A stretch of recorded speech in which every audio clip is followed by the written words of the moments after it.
In late May, at the height of the pandemic, William Pomerantz, VP of Special Projects at Virgin Orbit, wanted to give Richard Branson's beleaguered Virgin Group a big, morale-boosting win.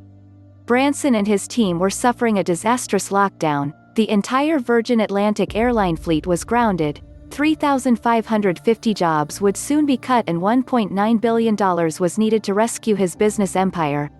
But sitting beneath the wing of a retired Virgin 747 jumbo jet, dubbed Cosmic Girl, at California's Mojave Air and Spaceport was a rocket Pomerantz hoped could lift off and carry Branson and Virgin away from the doom and gloom, if just for a moment.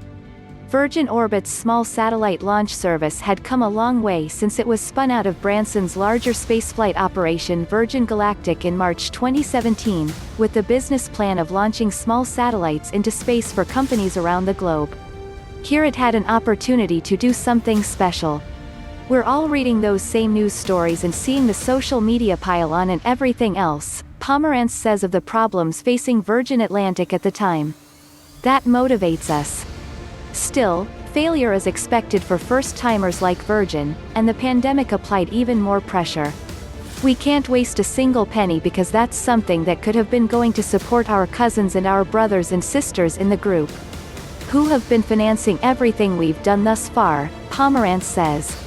By the time the 747 took off, with a Virgin Orbit rocket beneath its wing, Branson had already sunk an estimated $700 million into the venture.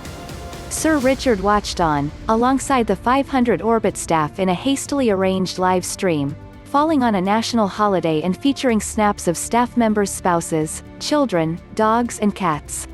Having taken off as planned and successfully dropped the rocket from the wing of the 747, the engines ignited and for 5 seconds or so, it rose.